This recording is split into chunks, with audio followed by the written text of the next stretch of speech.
Assalamualaikum warahmatullahi wabarakatuh. Al-Fatihah. A'udzu billahi minasy syaithanir rajim. Bismillahirrahmanirrahim. Iyyaka na'budu wa iyyaka nasta'in.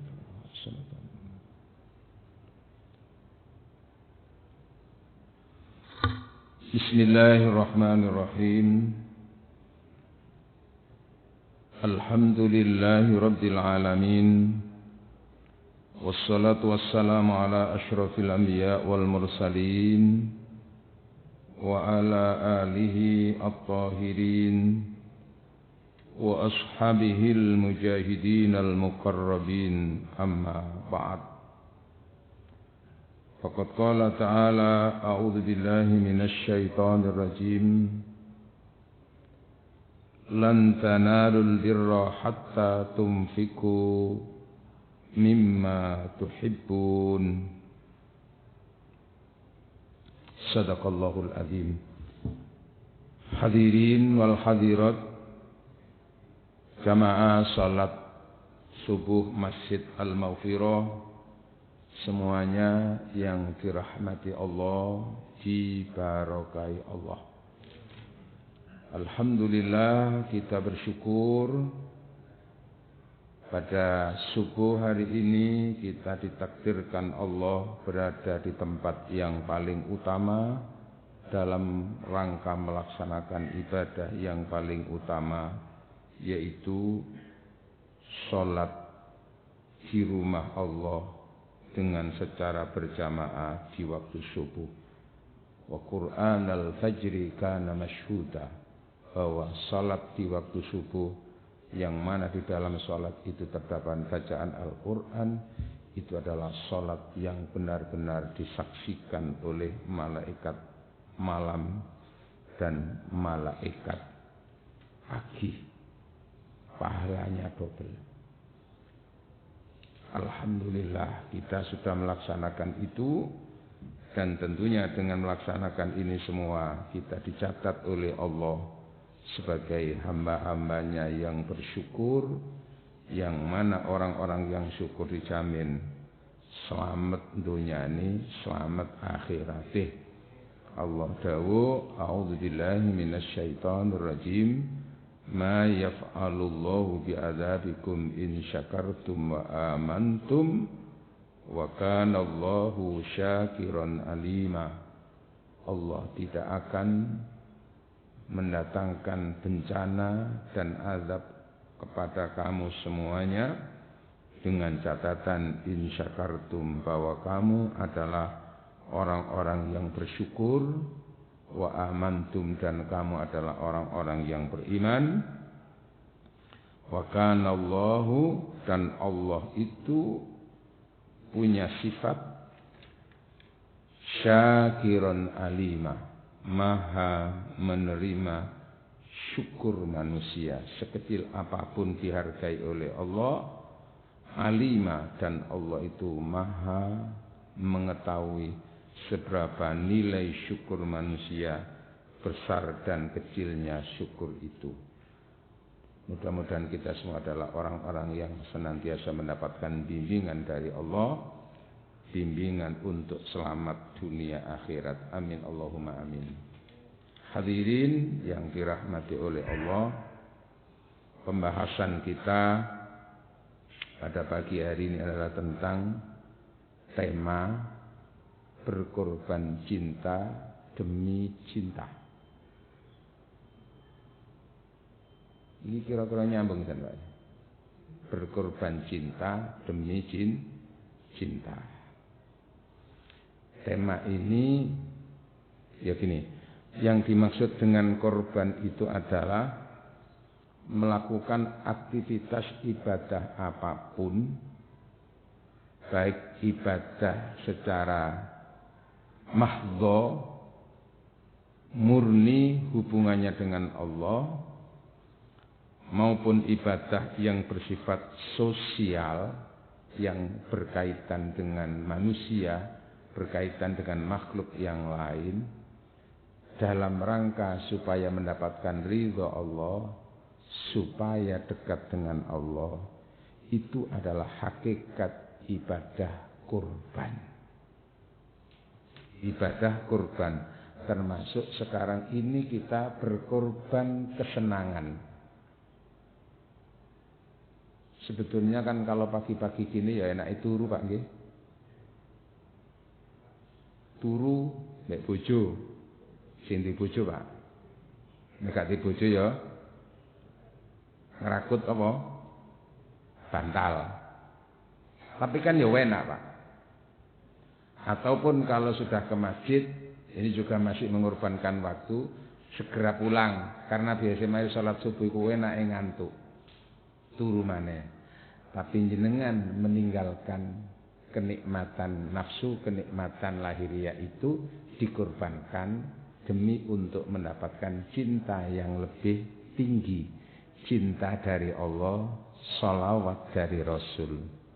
Jamaah, Rasulullah Shallallahu Alaihi Wasallam bersabda, Innal malaikata tusalli ala ahadikum ma dama fi musallahu alladhi yusalli fi wa taqulu Allahumma salli alaihi waghfir lahu warhamhu. Al-hadis. Sesungguhnya malaikat itu bersolawat, berdoa untuk manusia.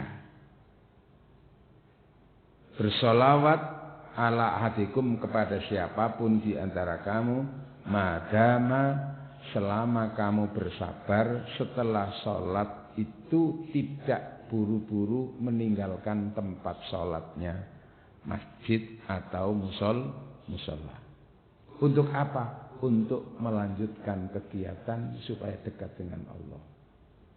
Dengan cara diantaranya membaca Al-Quran, zikir, dan dengan cara thalabul ilmi, mencari ilmu. Nah, kita termasuk masuk di sini. Gak tergesa-gesa meninggalkan masjid. Ngoten nggih? Wa taqulu, doa malaikat itu apa kata Rasul? Allahumma salli alaihi. Ya Allah, salawatmu limpahkan kepada orang ini. Gak remeh-remeh Pak. Malaikat itu kan Pak. Allahumma salli alaihi. Lalu yang kedua, waghfir lahu, ya Allah maghfirahmu limpahkan kepada orang ini ya Allah. Warhamhu, dan rahmatmu curahkan kepada hambamu ini. Nah, dengan cara kita mengorbankan kesenangan. Nah, kesenangan itu sesuatu yang kita cintai sebetulnya. Mengorbankan kesenangan, kenikmatan tidur kita tadi itu, mengorbankan kepentingan nafsu dalam rangka untuk dekat dengan Allah. Maka ini adalah bagian daripada ibadah kurban. Cuman kecenderungan orang itu kalau bicara kurban mesti dihubungkan dengan kurban apa Pak? Kurban kambing, kurban sapi. Maka sebetulnya kurban dalam arti kurban sapi, kurban kambing dan yang lain itu adalah sedekah. Maka sedekah itu juga dalam rangka untuk dekat dengan Allah. Kurban. Cuman memang orang sering memahami kurban itu wujudnya ya ketika hari raya kurban. Sebetulnya sedekah itu juga bagian daripada kurban. Artinya dengan sedekah itu dia akan dekat dengan Allah. Nah, ketika sedekah itu dalam momen 10 Dzulhijjah dalam bentuk napa? Binatang pesembelihan, orang lalu itu kurban. Nah, ini kak melok sedekah kambing, sapi, ya mungkin cukup kurban perasaan. Atau kurban apa? Tenaga, kurban pikiran. Ya tidak apa-apa itu. Bagian semuanya dihargai oleh Allah. Hadirin, maka sedekah itu hakikatnya adalah kurban. Coba itu. Ada kata-kata sodako yang akan mendekatkan dengan Allah dan sholawat dari Rasul malahan. Kalau tadi diantaranya melalui ibadah ritual kita ini. Di surat At-Taubah ayat 99. Subhanallah Pak. Mungkin selama ini jenengan belum begitu menyadari bahwa ternyata ini sodako ini besar nilainya. Di surat Al-Baqarah di surat At-Taubah ayat 99 Allah menyatakan a'udzubillahi minasyaitonir rajim wa minal a'rabi man yu'minu billahi wal yawmil akhir wa yattakhidhu ma yunfiqu qurbatin indallahi wa salawatir rasul ala innaha qurbatul lahum sayudkhiluhumullahu fi rahmatih innallaha ghafurur rahim. Shadaqallahul azim.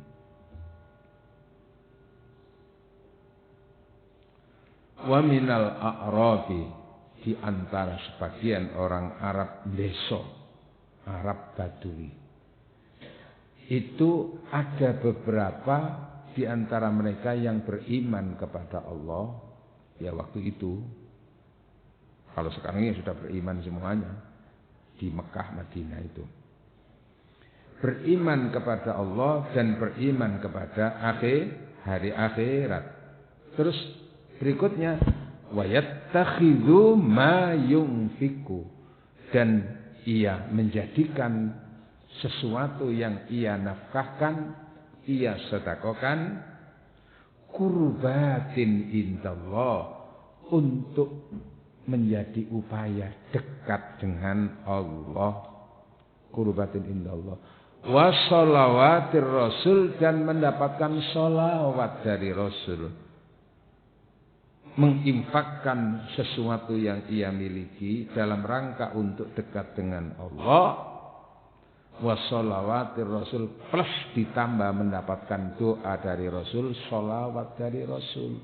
Jadi Rasul itu jawab sholawat kita loh Pak. Termasuk mendoakan apa yang kita lakukan itu diperlihatkan oleh Allah kepada Rasul Pak. Fakuli malu fasayarallahu amalakum wa rasuluh. Beramallah kamu maka Allah pertama akan melihat kamu dan Rasul.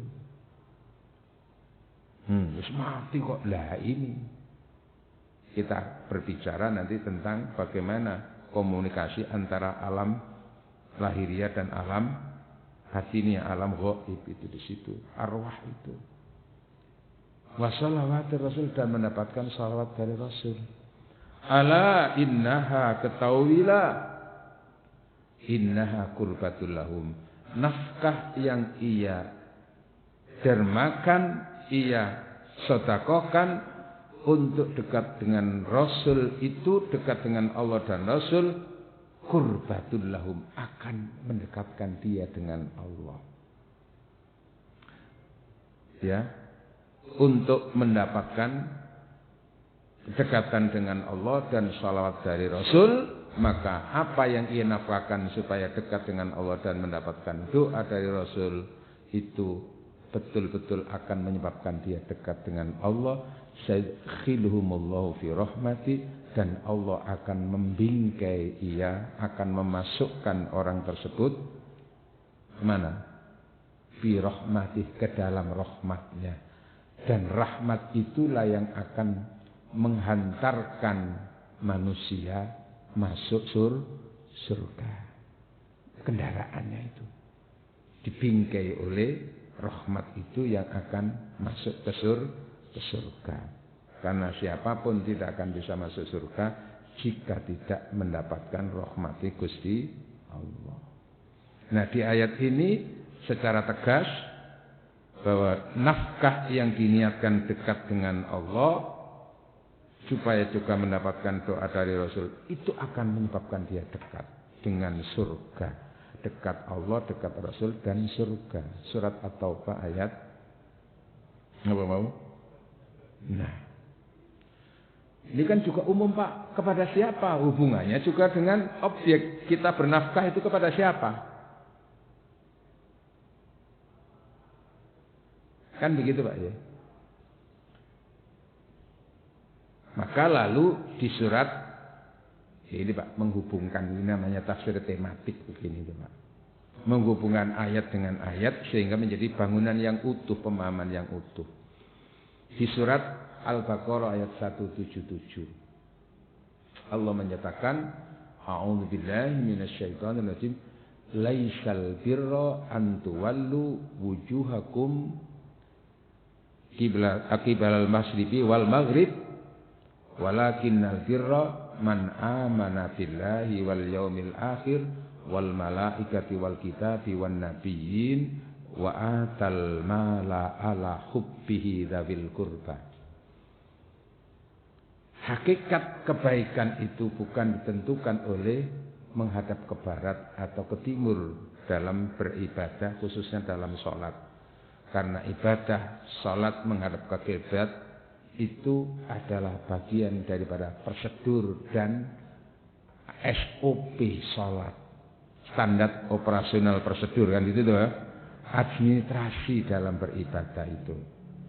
Tapi ketika orang itu tidak menemukan arah barat, arah timur, arah utara dan seterusnya, mana kiblat, orang boleh kok menghadap kemana saja.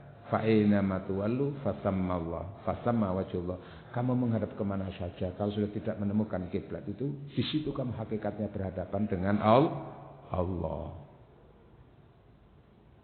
Berarti Allah tidak di barat, tidak di timur. Ya hakikatnya itu hati kita ini yang akan mendekatkan dengan Allah. Walakinnal birra, maka hakikat kebaikan di hadapan Allah itulah man amana, mereka yang beriman. Itu beriman kepada wal yaumil akhir, beriman kepada hari akhirat. Terus beriman kepada malaikat, beriman kepada kitab, beriman kepada nabi. Lalu hakikat itu hubungannya dengan hubungan murni dengan Allah. Dan hakikat kebaikan berikutnya adalah ditentukan oleh wa'atal mala, orang yang mau mensedekahkan hartanya, mengorbankan hartanya terhadap siapa itu diberikan? Ala hubbihi, terhadap mereka-mereka yang ia cintai. Ini tentu cinta dalam arti cinta kemanusiaan Pak ya, bukan cinta nafsu nggih. Engko mentang-mentang duwe gendaan, duwe pacar terus iki sesuai dengan firman Allah, saya kan cinta sama dia. Ya, kalau sedekah seperti itu modus Pak itu ya. Jadi cinta ala hubbihi, kepada yang dicintainya, zawil qurba, yang terdekat dulu. Jadi ternyata nilai sedekah yang besar pahalanya itu pertama adalah yang wajib. Wajib itu kepada yang terdekat darinya, kepada keluarganya. Dalam strata kehidupan sosial, orang yang terdekat dengan jenengan itu siapa Pak? Yang jenengan cintai Pak? Halo? Tetangga apa istri? Istri sendiri apa istri tetangga? Istri Pak. Jadi selama ini jenengan bekerja kemana-mana mencari nafkah itu, terus diberikan istri, itu pahalanya besar itu Pak. Bahkan itu yang akan juga mendapatkan sholawat dari Rasul. Halo. Dekat dengan Allah melalui nafkah itu. Setelah ukurannya cukup untuk kebutuhan istri dan anak, baru nanti berpikir apa? Tetangga kanan kiri. Begitu Pak nggih? Gradasinya itu begitu. Jangan sampai istri kita, anak kita kelaparan, tapi kita senang bersedekah kepada tetangga, kepada gitu Pak. Makanya lalu Rasul menyatakan, dirhamun, 1 dirham yang engkau nafkahkan untuk orang miskin, 1 dirham yang engkau sedekahkan fisabilillah termasuk masjid, 1 dirham yang engkau sedekahkan untuk budak supaya merdeka, ya, nyicil untuk bisa menebus dirinya dan merdeka, dan 1 dirham yang engkau sedekahkan kepada ahlimu, keluargamu, kata Rasulullah, a'dhamuha ajron, yang terbesar pahalanya ternyata diberikan kepada siapa Pak? Ma anfaqtahu ala ahlika, apa yang kau infakkan, yang kau sedekahkan untuk keluargamu, untuk anakmu, untuk istrimu. Jadi semakin besar, semakin banyak yang diserahkan kepada istri dan anaknya, semakin besar pahalanya, Pak. Sehingga tingkatan orang itu dalam berderma itu ada tingkatan sakhaun, ada tingkatan judun, ada tingkatan karimun. Tidak tahu jenenge yang termasuk yang mana, Pak. Apa itu? Dalam hal bersedekah, seseorang itu bersedekah termasuk memberi nafkah kepada istri. Ketika diminta lalu baru memberi, maka itu tingkatan dermawan yang standar, sakhaun, sakha. Loman, dijaluk mesti ngekei, dijaluk mesti ngekei. Ini gak dijaluk yo gak ngekei. Kan ngoten, Pak. Halo. Tapi ini dijaluk kok malah gak memberi, malah ngamuk-ngamuk. Iku bakhilun. Oh bakhil itu, Pak. Medhitun. Termasuk ono pembangunan masjid. Kan sudah tahu. Ada orang itu yang langsung berinisiatif. Masya Allah, ini lapangan surga. Aku titip ya. Tapi kan ada orang sudah tahu, tapi ini gak dikai surat, gak dikai proposal, gak sedekah, Pak. Betul? Pura-pura gak tahu, tapi nek disedekah ya gelem. Ono nek dikai proposal ngamuk-ngamuk. Pancet ae. Ngemis tok ae isine masjid iku. Lho ngono, Pak. Ono nggih? Ngene mboten? Kayak sing disebutno Panji Gumilang itu. Masjid-masjid itu tempatnya para pengemis. Ngono kurang ajar. Pun jenengan kepada istri memberi belanja ketika diminta memberi apa tidak memberi? Saya punya teman itu. Saya itu Ustaz, setiap sekali diminta istri mesti saya kasih. Setiap istri minta mesti saya kasih. Oh betul ya? Betul. Dikasih apa? Kasih pengertian. Maksudnya? Ya ngerti. Nah, ada tingkatan yang lebih tinggi. Kenapa? Memberi tanpa diminta karena tahu itu kemampuannya dan tahu itu yang disukai istri sesuai dengan kebutuhan. Itu sebutannya jawadun, wong lanang sing loman tingkatannya jud.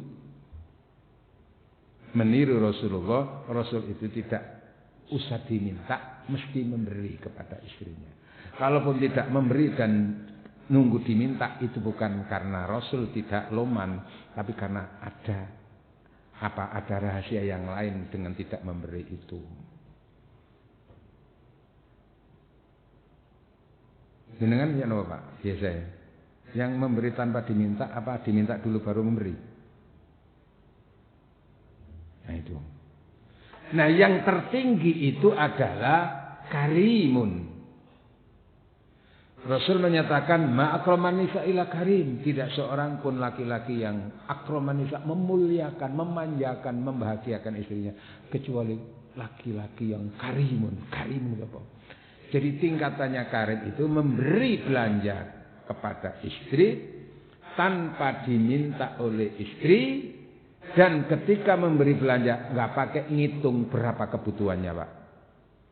Umpamanya tahu kalau kebutuhannya dalam rumah tangga itu 5 juta saat itu, tapi dia pas pegang uang 10 juta.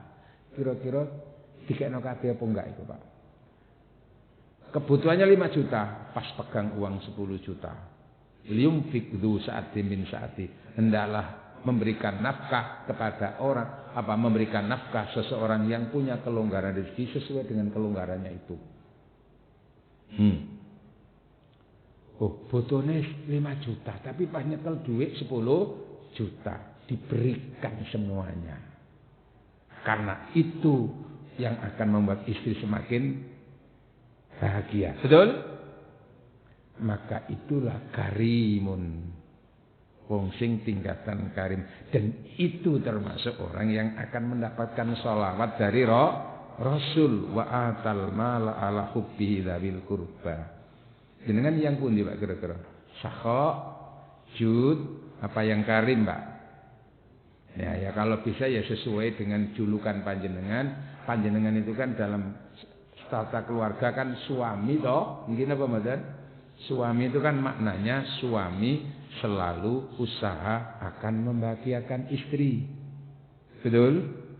Tugas utama suami membahagiakan istri. Betul? Istrinya siapa, Pak? Tetangga mana? Ya istrinya sendiri. Nah, itu loh, subhanallah. Nah, tahu lalu dalam perjalanan rumah tangga, istri itu paling senang, paling bahagia ketika diberi apa, Pak? Dijak turu apa dikasih duit? Nah, ya itu, Pak. Suami selalu usahakan membahagiakan istri. Coba ya sampean ngejak turu ben dina dikasih duit, ya apa kira-kira? Tergerogoti cinta itu, Pak. Walaupun dulu ketika kenalan itu sudah lama, aku nggak berharap apapun darimu. Yang penting kamu sayang dan cinta, mau menikahi aku sudah merasa bahagia. Maringon ketika ya woko ngamuk, Pak. Di situ. Allah. Bapak Ibu sekalian, maka suami kalau bisa lalu seperti Pak Andi itu begitu falsafahnya. Apa? Suami, semua uang akan membahagiakan istri. Itu bagian daripada kedekatan dengan Allah, Pak. Kurban. Jamaah yang dirahmati oleh Allah. Lalu hubungannya berkorban cinta dengan demi cinta. Maksudnya apa? Pertama, ya mengorbankan sesuatu yang kita senangi dalam rangka untuk dekat dengan orang yang kita sedekoi itu. Tentu sedekoi secara benar, termasuk kepada istri. Sebetulnya kita dengan uang juga senang, Pak. Kita senang untuk kita nikmati kita ini. Tapi dalam rangka untuk memperoleh ketinggian nilai di hadapan Allah, maka dia mengorbankan kesenangan tadi itu untuk membahagiakan istrinya. Perintah itu, Pak. Ngoten Pak nggih. Terus hubungannya dengan Allah. Kita bersedekah sesuatu yang kita cintai dalam rangka untuk mendapatkan cintanya Allah.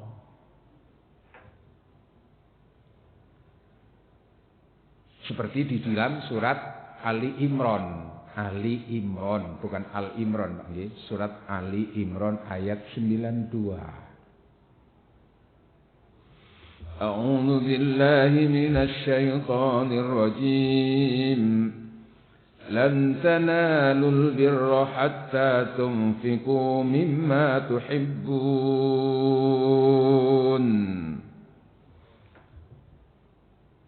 وما تنفقوا من شيء فإن الله به عليم لن تنالوا البر. Kamu tidak akan mendapatkan nilai kebaikan yang hakiki di hadapan Allah. Kedekatan Allah yang hakiki di hadapan Allah. Apa? Hatta tunfiku mimma tuhibbun. Sehingga kamu mau menafkahkan, menginfakkan, mengorbankan mimma tuhibbun. Sesuatu yang sebetulnya kamu masih suka dan cinta. Karena kamu juga masih bisa memakainya dan menggunakannya. Wa tunfiqu min syai'in, dan apa yang kau nafkahkan, sesuatu apapun, kecil apapun, besar apapun, kamu cinta atau tidak cinta kepada sesuatu itu, fa innallaha bi alim. Allah tahu. Nah, maka kita kan kadang-kadang semangat bersedekah, memberiku. Kadang-kadang kalau kita sudah merasa enggak butuh, wis iku sisa-sisa sarung sing wis gombal-gombal enggak dipakai kena tangga-tangga kono. Halo, nggih.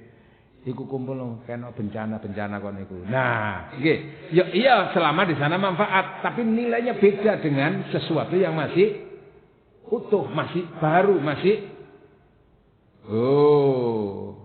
gitu Pak nggih. Artinya sesuatu yang kita cintai itu lalu yang masih kita sedekahkan. Kenapa? Karena ada kesenangan terus kita sedekahkan. Itu ada nilai beratnya, Pak. Tapi itu semua dalam rangka untuk, makanya peristiwa kurban yang pertama adalah kurbannya apa? Pengorbanan putra Adam. Kita dengar cerita tentang Ceritanya Qabil dan Habil. Watlu ya alaihim, bacakan kepada mereka Muhammad naba abnai Adama. Itu surat Al-Maidah tentang cerita kedua putra Adam. Iz qarraba kurbanan, ketika kedua anak Adam itu berkorban, nggih. Fatukub bila min ahadima, lalu diterima dari salah satunya, walam yutaqabbal minal akhar, dan tidak diterima dari anak yang lain. Kenapa? Karena Qabil dan Habil itu beda karakter. Habil itu anak yang soleh, nurut mek wong tua, terus punya pekerjaannya, profesinya sehari-hari itu adalah mengembala kambing ternak. Sementara Qabil itu kakaknya itu punya profesi kerja apa? Mengumpulkan buah-buahan, cocok tanam, tani. Nah, itu ketika dua-duanya masa dewasa harus dinikahkan oleh Allah supaya menikah itu tidak langsung bersamaan dengan yang kembar bersama itu, maka diseling. Seling-selang itu. Habil dinaikkan menikahi mbaknya Iklimah, lalu Qabil kepada adiknya yaitu Labuza. Qabil gak trimo. Nganggep apa bapak iku pilih si. Mestine ya aku sing menikahi Iklimah. Ndak tahu mungkin dalam pandangan manusia tetap yang namanya kecantikan itu mempengaruhi kecintaan, kesukaannya. Mungkin dianggap Iklimah lebih cantik daripada di situ ada provokator setan. Ojo gelem kon Qabil, mestine kon sing ngerabi Iklimah itu. Maka untuk menengahi persengketaan cinta itu Allah perintah kepada Adam, anakmu loro iku cekak terkesan kon sing nentokno, kon korban. Aku sing mutusno. Maka keduanya berkorban. Lah dalam berkorban itu apa? Sing Qabil gak trimo. Ngeling ini kata korban barang, sing Habil dengan ikhlas berkorban. Maka Qabil mencari mau buah-buahan sing puret-puret. Apa puret-puret itu, Pak? Pokoknya ini kepaksa, Pak, gak ikhlas. Nah, sing Habil karena dengan ikhlas hati dia memberikan apa yang dia korbankan itu, dicarikan yang paling gemuk, Pak. Maka oleh Allah yang miliknya Habil itu yang diterima, Qabil gak keterima. Kenapa? Karena Qabil tidak didasari oleh ketakwaan dan keikhlasan. Maka yang menentukan nilai korban berikutnya adalah tentang keikhlasannya. La yanalallaha luhumuha wala dima'uha. Kalaupun sedekah atau korban itu dalam wujud binatang ternak, maka yang akan sampai di hadapan Allah bukan terletak pada gemuknya atau berapa darahnya, tapi ditentukan walaki yanalahu taqwa minkum. Yang menentukan adalah nilai ketakwaan di antara kamu. Apa? Nilai kemanusiaan, nilai panggilan, karena itu adalah bagian daripada untuk dekat dengan Allah. Alhamdulillah. Maka tepat kita berkorban cinta demi cinta, sesuatu yang masih kita sukai dan kita cintai, kita serahkan untuk supaya dekat dengan yang lebih tinggi lagi yang kita cintai. Dalam hal ini adalah Allah Subhanahu wa ta'ala. Cintanya Allah itu diantaranya dilewatkan kepada makhluk-makhluk Allah. Seberapa kita bisa memberi kepada makhluk Allah yang lain dan kita tidak mendapatkan dari makhluk itu kecuali dari Allah. Itulah hakikatnya yang untuk Allah. Alhamdulillah. Pergi ke Pondok Jati, kulaan kurma.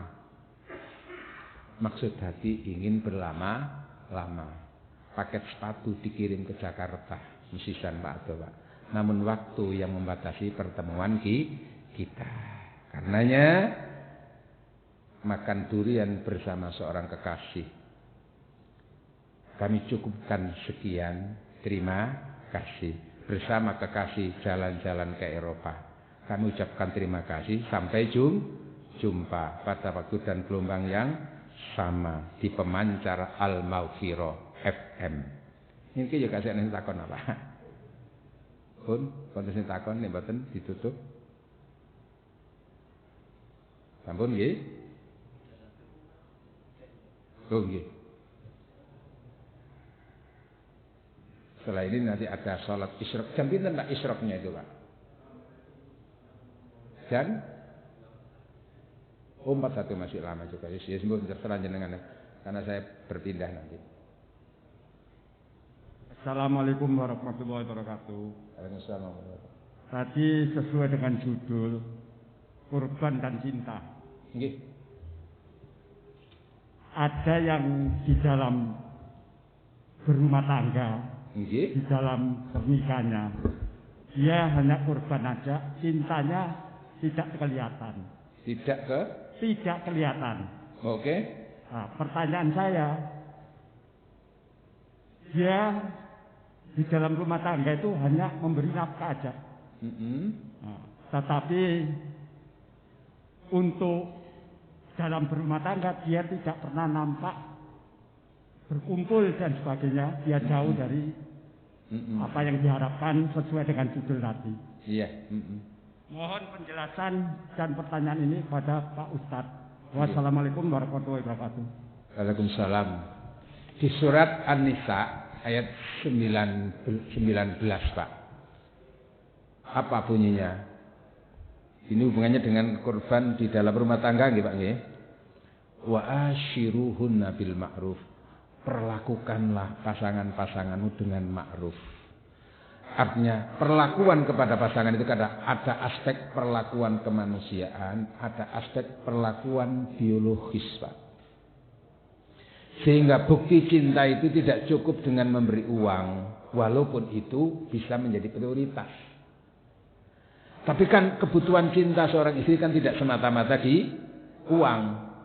Akan lebih merasa nyaman kalau juga suami sering berkumpul termasuk memberi nafkah batin. Gitu Pak nggih. Memberi nafkah batin. Karena dalam konteks tertentu nanti itu suami itu wajib Pak. Walaupun asal usulnya persoalan biologis itu wajibnya istri untuk suami, haknya suami. Tapi dalam konteks tertentu nanti suami juga berkewajiban. Sehingga kalau ada istri suami itu hanya memberi nafkah uang tanpa dia pernah berkumpul, tanpa hubungan suami istri, maka itu berarti ada sisi tertentu yang tidak bisa diterima oleh Allah selama sebetulnya istri juga membutuhkan. Artinya butuh itu kasih sayang dalam arti kasih sayang berupa kepuasan batinnya. Nah itu nanti ada tema Pak begitu itu Pak. Kepuasan cinta antar suami istri antara hak dan kewajiban Pak. Berarti itu cintanya masih belum lengkap. Dikira orang cinta itu hanya dengan uang saja. Tentu juga salah Pak. Kecuali kalau memang kondisinya si suami ada persoalan dalam hal mungkin persoalan biologis, maka ketika itu harus dibicarakan supaya tidak terjadi salah paham. Dik, aku koyok ngene, dik opo iki. Nah, gitu. Mungkin lalu konsultasi ke dokter dan seterusnya. Ketika itu tidak mampu, dia mampunya hanya uang sementara istri butuh kepuasan batinnya, kepuasan itu, maka di situ suami memberi persilakan, Dik, karena kewajiban saya yang ini nggak bisa terpenuhi, aku pasrahkan kepadamu. Kamu mau mengambil yang mana? Kalau sekiranya dengan itu kamu mau cerai, aku pasrahkan. Itu Pak. Gitu Pak nggih? Alhamdulillah, itu bagian daripada universalitas cinta terhadap istri. Demikian, mudah-mudahan apa yang kami sampaikan bermanfaat diridhai Allah Subhanahu wa taala. Nanti kalau perlu sewaktu-waktu kita bicara tentang persoalan-persoalan rumah tangga juga insya Allah kami siap untuk menyampaikan itu. Karena bagaimanapun rumah tangga itu adalah pusatnya ibadah kita. Pusatnya surga juga di dalam rumah tangga. Bismillahirrahmanirrahim. Alhamdulillah hamdan yuafi ni'amahu wa yukafi'u mazidah. Ya Rabbana lakal hamdu kama yanbaghi li jalali wajhikal karim wa 'azimi sultanik. Allahumma salli wa sallim ala sayyidina Muhammad walhamdulillahi rabbil alamin. Allahumma anfa'na bima 'allamtana wa 'allimna ma yanfa'una. Allahumma inna nas'aluka al-huda wat tuqa wal afafa fal ghina. Allahumma barik lana fi umrina Allahumma barik lana fi ilmina wa barik lana fi rizqina wa barik lana fi dzurriyyatina wa usratina bi rahmatika ya rahimin. Rabbana ighfir lana wa liwalidina warhamhum kama rabbawna shighara. Rabbana atina fid dunya hasanah wa fil akhirati hasanah wa qina adzabannar. Wa sallallahu ala sayyidina Muhammad walhamdulillahi rabbil alamin. Subhanakallahumma wa bihamdika asyhadu an la ilaha illa anta astaghfiruka wa atubu ilaik. Wassalamualaikum warahmatullahi wabarakatuh.